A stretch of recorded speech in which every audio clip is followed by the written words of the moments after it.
recording. One, three. Yes, recording in progress. Let's go on.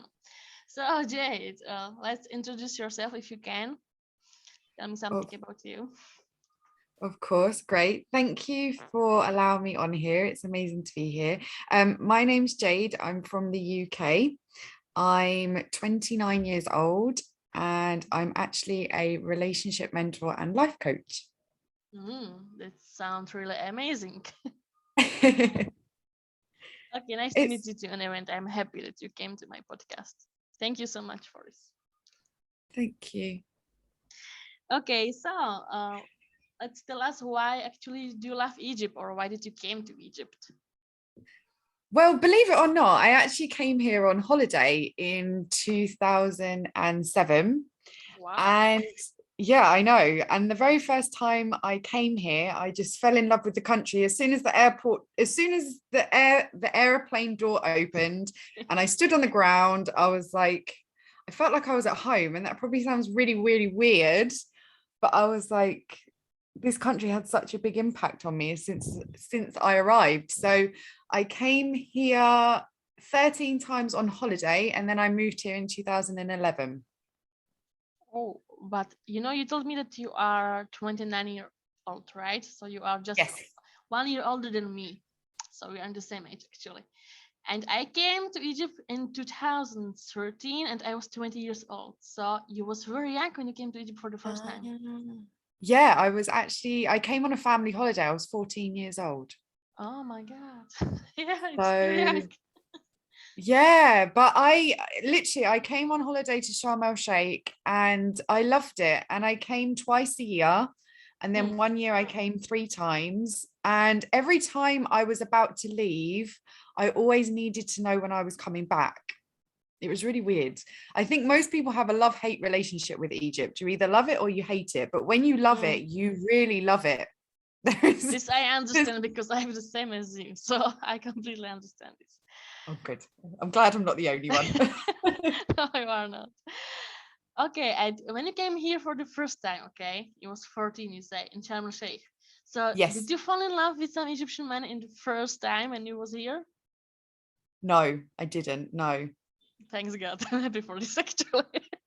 I know. Do you know what the weirdest thing was? So many people actually said to me when I was at school, they were like, Jade, are you in love with an Egyptian? And I was like, no.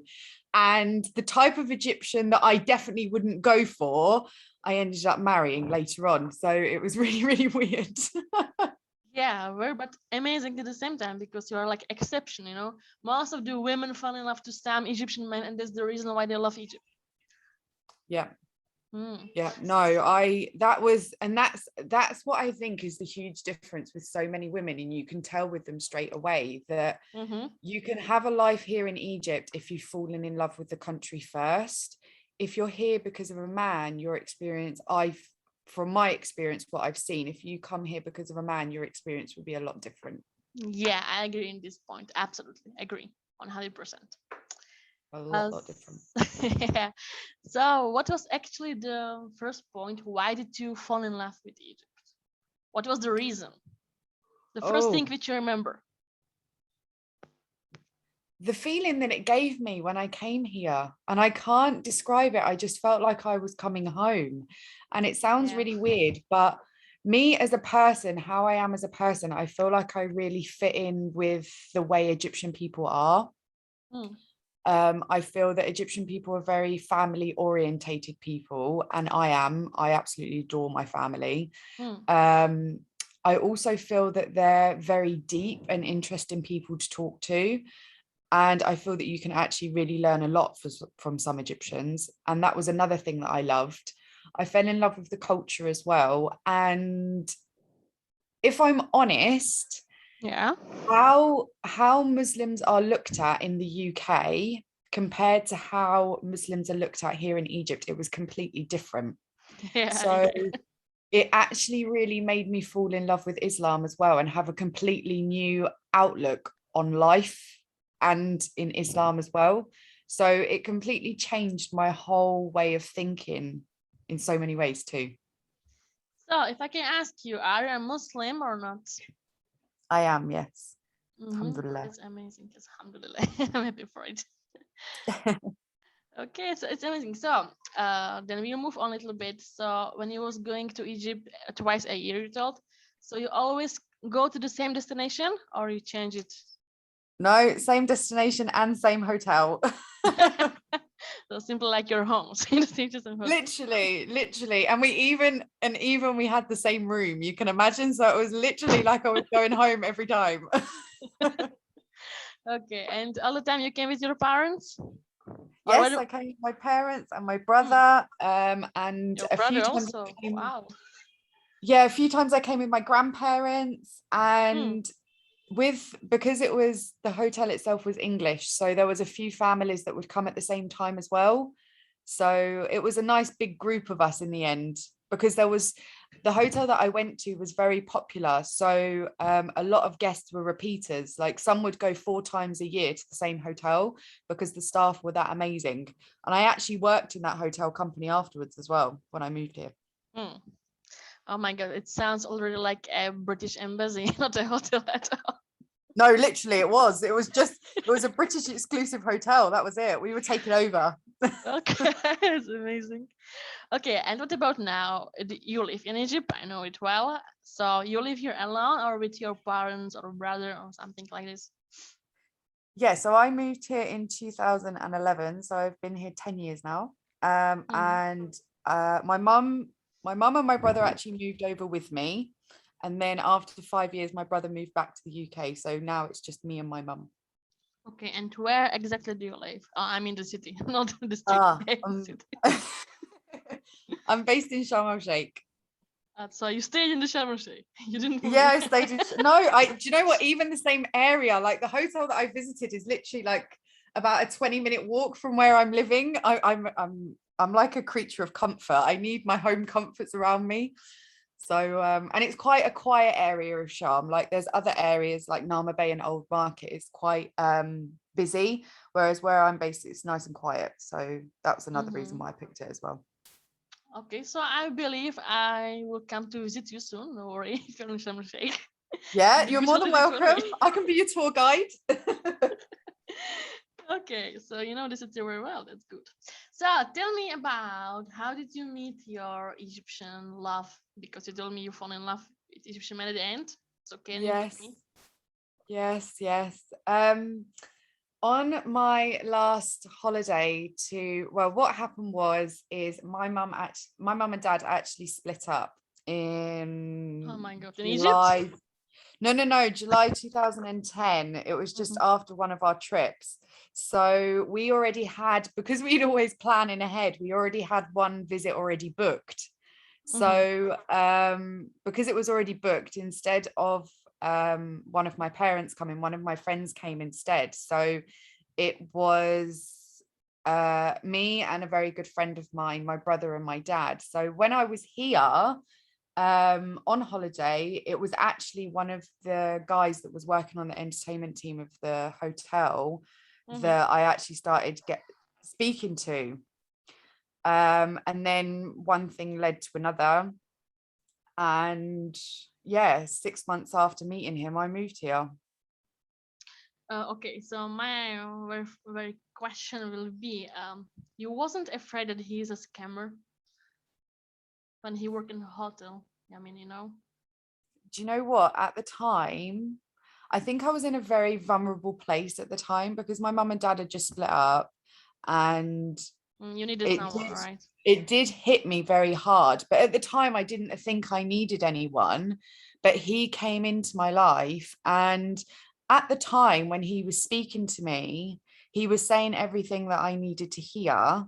Hmm. And I can kind of say at that time I fell in love with an illusion, if Hmm. that makes sense. I fell in love with a dream that wasn't there, but I didn't realize that at the time. Yeah, I understand. So when I met him, I came out 6 weeks later just to see. I didn't think anything would happen, Mm-hmm. but I just thought I'd come out, I'd spend time with him, I'd see what would happen. And then I kind of fell deeper and deeper in love with him, and he was the same with me. Well, it appeared at the time. And then it just seemed that everything was heading in the direction of me moving here. Like I was having problems at my job in the UK.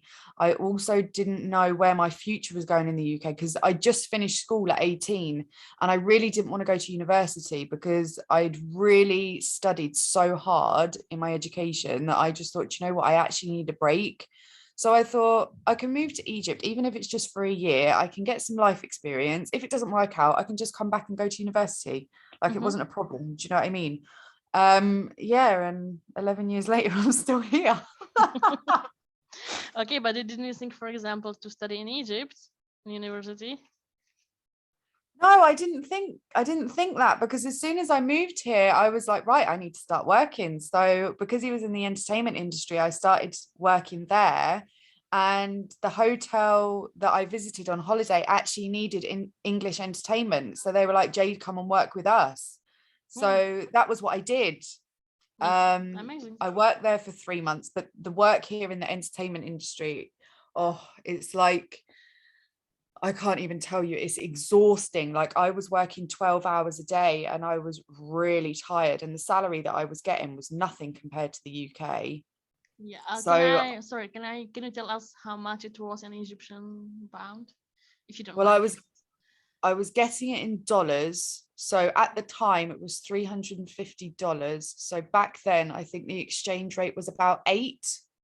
So what does that work out? Because the exchange rates now are crazy. I understand That works. Yeah, I understand That works comparing out. to UK, it's nothing, but in Egypt the salary was good. Yeah, that was 2,800 Egyptian, and that was back then. So that was like a good amount. But at the same time, to rent an apartment here in Sharm at that time was 3,000 Egyptian just for a month. They didn't provide you like a flight for free, for example? Yeah, they provided me with accommodation in the hotel, but the other problem is when it was when you're working in a hotel like that, boys are in one room and girls are in another. But there wasn't really an exception for married couples, and I wasn't officially married at that time either. Yes, I understand now what you mean. So this is the other point. So yeah, there's so many things that you have to consider when when working and things. But yeah, so that was the other difficulty that we had. Okay. Sorry. Let's back to your love. Okay. So to the man which you fall in love. Did you marry him at the end or not? Yeah, I married him in 2012. Amazing. So you had a wedding in Egypt, right? Well, I just did all the paperwork. I didn't actually have an official wedding. I just did all the lovely paperwork in Cairo. Was it official papers or yes, just the yes. papers like for what I No, mean? no, official papers. Okay. Unfortunately. Okay, I know. Sorry. So can you tell us the experience with your husband? Was it good or bad, or what exactly happened? Oh God, here we go. Here we go. Take your time. I was going to say, here's where the big lid opens, or the big door opens. Right. So at the beginning, everything was fine. When I moved here, everything was fine. Then slowly the controlling behavior started to step in. For example? I wasn't allowed to wear bikinis on the beach. If I was to go out, there were certain places that he wouldn't like me to go without an explanation. I didn't understand why. It was very hard in the beginning because he would always ask me where I was going and I had to let him know. But I understood afterwards that it may seem controlling, but sometimes with how the Egyptians are here is more being protective at times as well. It depends more on the man himself. And then because obviously I'd visited here with him and holidays was 13 times. So I knew a lot of Egyptian men before I moved here who were friends of mine. He didn't like me to go near them. If I did go near them, he wouldn't like me to give them a kiss and a hug, even though they were very, very good friends of mine. Like I'd known them for so long. He didn't like that. Also in regards to me working, he was telling me where I couldn't work. all things like that. But I didn't, because obviously I'm in a different country, I was seeing it at the time as this is the way the country is. So I'm just going to go with it and I'll see what happens. Yeah. But unfortunately, the more and more I got into it and the more I was thinking, hang on a minute, no, this isn't right.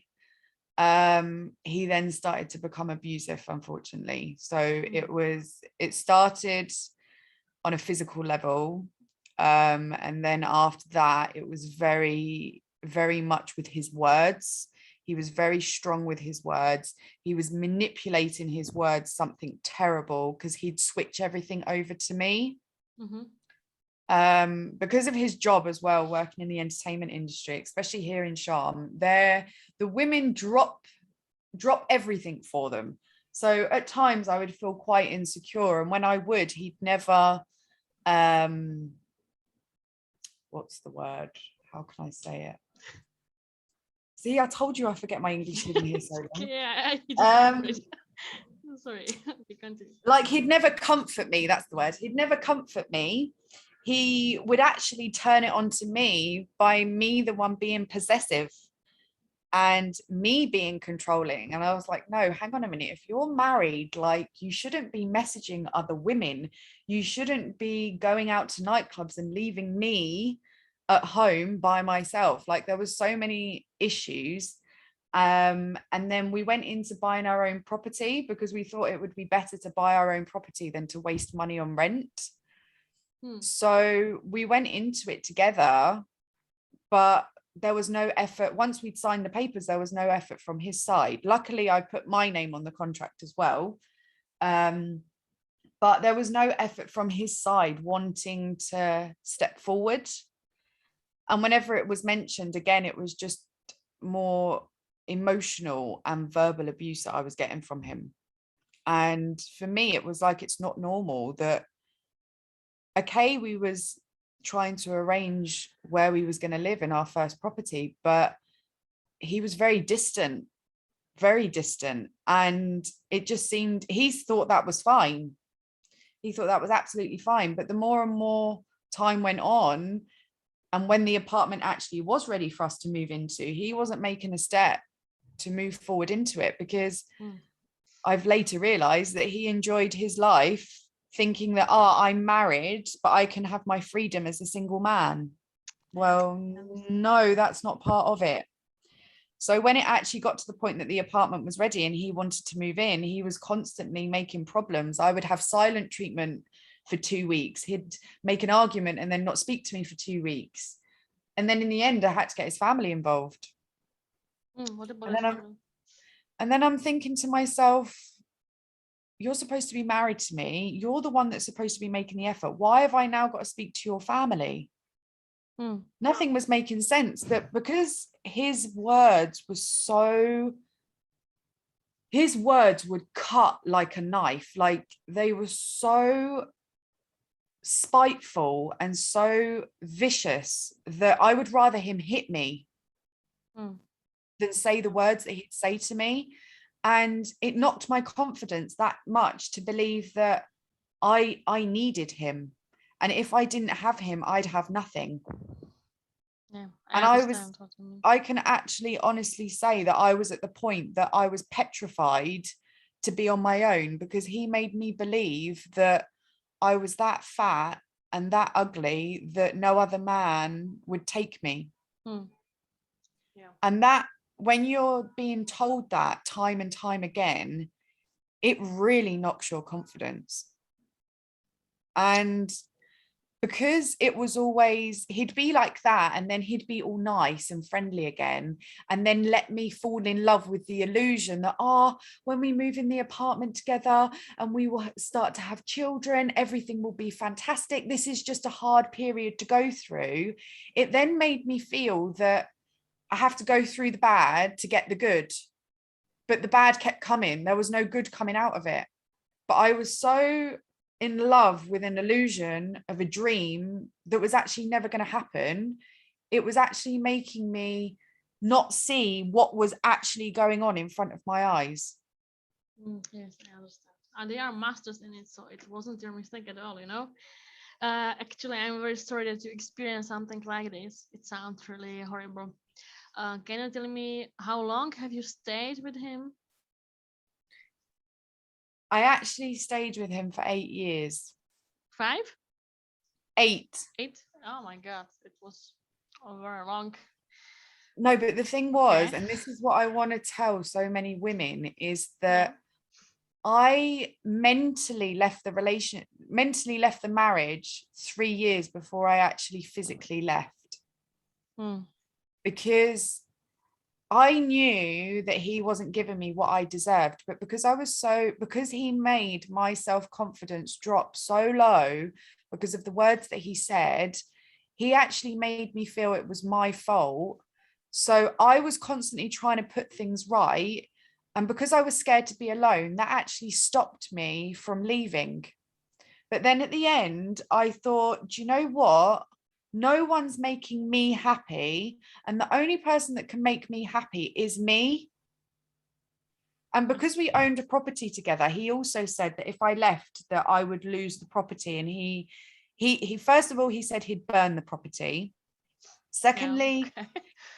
I know, no, but this isn't the worst of it. Secondly, he said, if I don't burn the property, I will take the property. Even though your name's on the paperwork, I will take your property. And then he told me, if you leave me, no other man will have you. And you need to be careful because I will throw acid in your face otherwise. And I had that threat about 5 times. So That's when you're true. going through things like that, it actually makes you scared to leave. But the one thing that I learned in the end, not all of them are like this. I need to say this, not all of them are like this, but with my experience, I found that, and I know this sounds bad to compare it like this, but it's the only way that I can say it, is he was like a dog. He'd bark so much, but he'd never bite.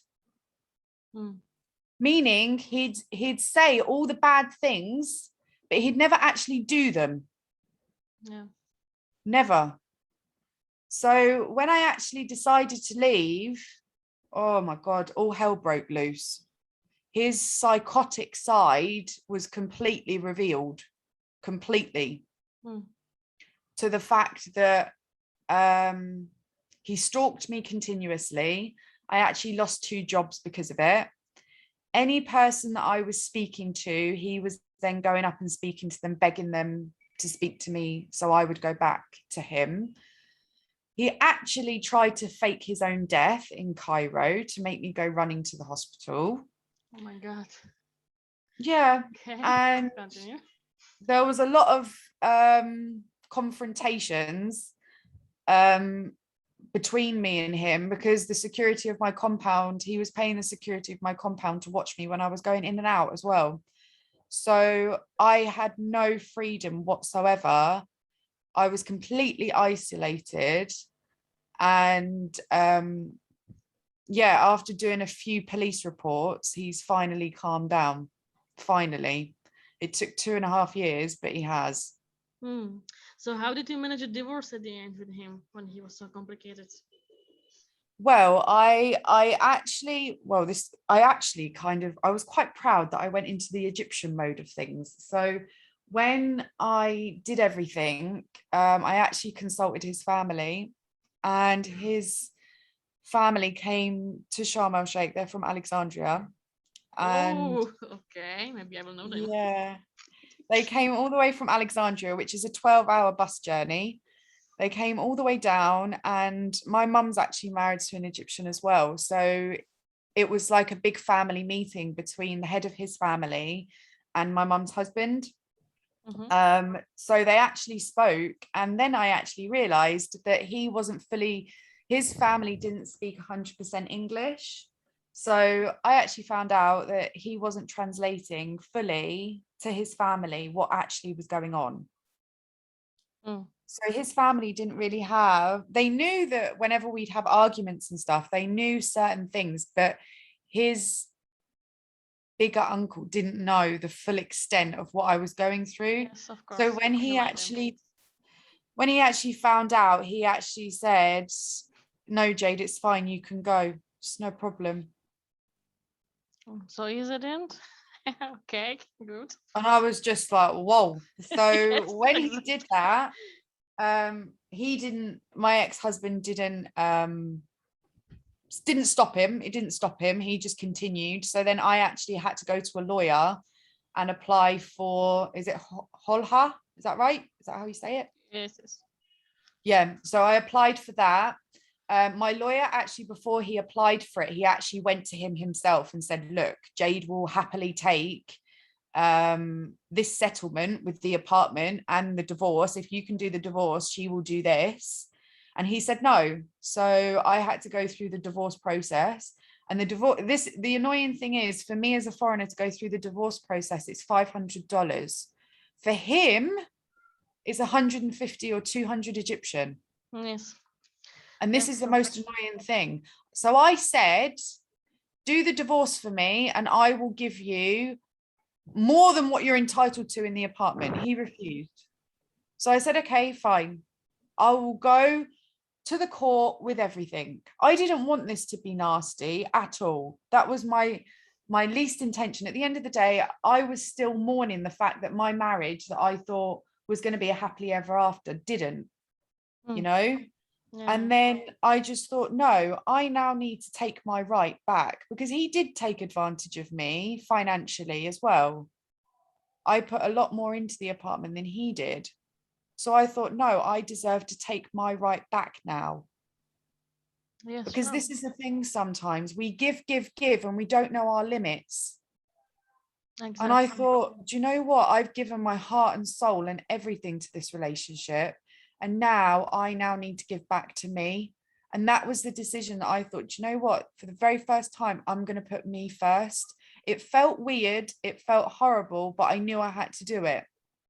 So a year later, I got my divorce through. And if you can imagine, still 3 years later, I'm still waiting for the settlement of my apartment through the Egyptian courts. And But what I'm getting happened there. at the end? I'm still waiting. I'm still waiting. Okay, great. You'll wait Still another 20 waiting. years. Yeah. So everything's been the divorce, like the settlement itself has been agreed in the court, but I'm just waiting literally to get the key.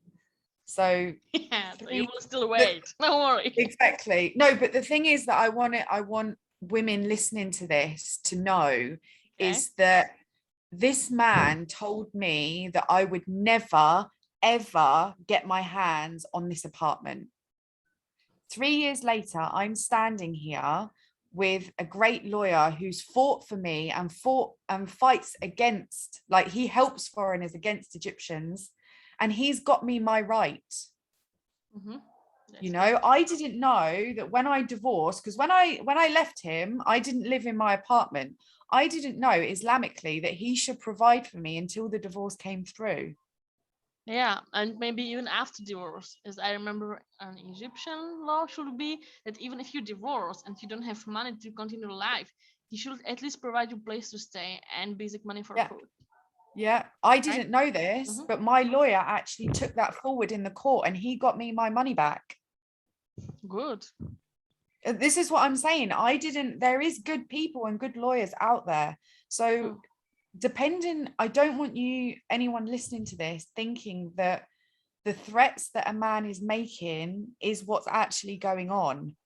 Do your own research, do your own investigations into what actually is your right, and can people get you your right? Yeah, but in this, it's not easy. Why? Because not all marriage is like yours or mine official. Oh yeah. Many women marry unofficial way, and then they have no rights here. Definitely, yeah.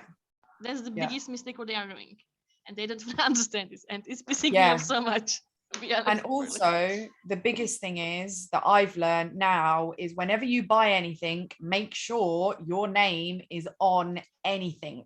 Exactly. Because the other problem that I had, my name was on the apartment, but when he bought the furniture from Alexandria, all the furniture was in his name.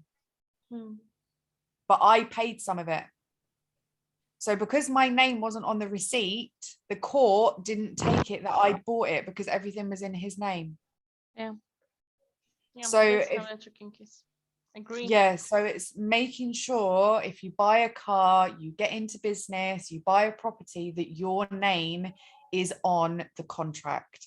And also another thing that I've heard here in Sharm is actually have, because when I bought my apartment contract, half is in English and half is in Arabic, but the Arabic is the one that stands in court. And I've known people here in Sharm, the Arabic does not translate into the English.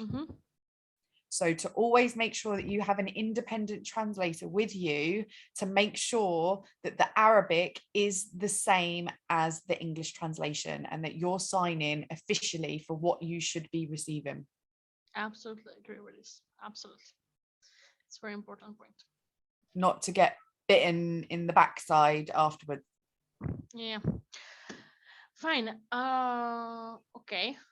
Then tell me please, Jade, how actually his family accepted you when he was married. Did you met them actually before you married him even, or not, or only after in the divorce No, process? before I met them, before I got married. I actually remember he said we were going to go to Alexandria, so I was like, oh God, okay.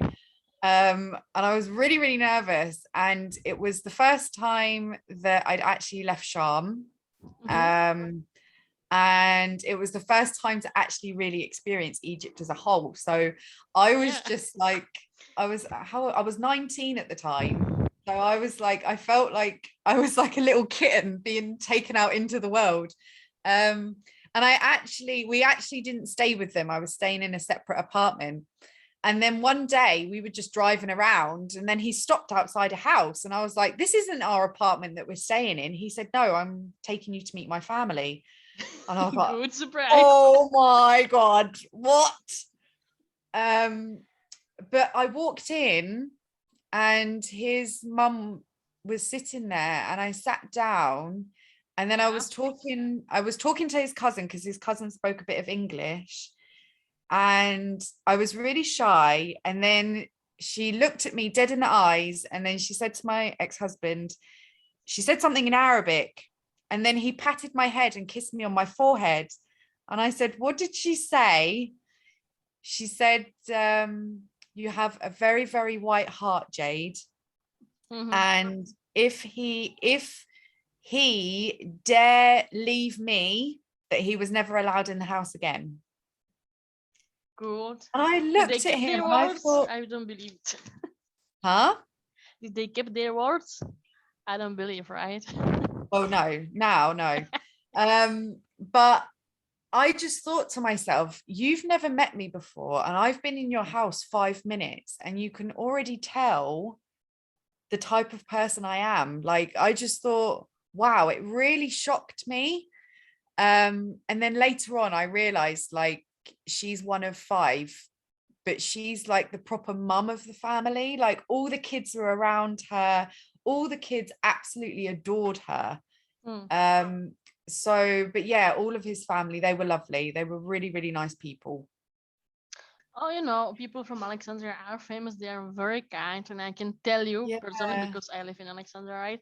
That is something normal. If the Alexandrian, especially Alexandrian people, see a foreign woman with blonde hair or white hair like yours, so they're gonna love her in the very first moment. So no worry. It's well, I was actually brown before. I wasn't blonde. Okay. So people actually looked at me, and they did, especially coming with a tan, they were confused because I've got blue eyes. So most of the time they were actually talking to me and asking me, am I Egyptian? And then I'd say, no, I'm English. But yeah, Alexandria itself, I absolutely adore Alexandria. And the one thing that you can never take away from Alexandria is the smell of the sea. That is when I know that I'm in Alexandria. That's why I live here, actually, to be honest. I'm just like, oh, it's amazing. It's such a beautiful city. Such a beautiful city. I agree. Come anytime, Jade. You can come to my home anytime if you wish. Oh, thank you. I'd love to. I haven't been to Alexandria in about 3 years, so I do need to make a trip. I'm not going to lie. I do need a trip. Come on. Yeah, and especially in the winter. In the winter, it actually reminds me of being in the UK. I love it. That's why sometimes, well, most of the time I'd always go in the winter because number one, it's less busy, but number two, it was cold and raining, and because here in Sharm it's just sunny all the time, and I'm just like, I'm getting bored sometimes.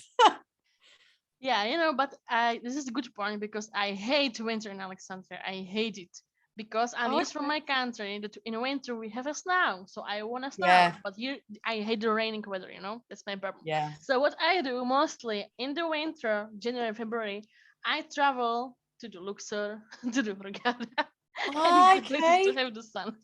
Yeah, yeah, yeah. Yeah, Good that's plan. yeah, it's a very good plan. Jade, stop. I will stop you for a while because we are out of time. So I will Okay. close this, okay? And if you can continue now, I will open immediately new call to finish this because it's very interesting. If you want, Okay. okay? Are you in? Amazing. Yep. Okay, All because right I then. don't want to lose this recording otherwise. Yeah, that's fine. No worries. Okay, so wait, I will stop.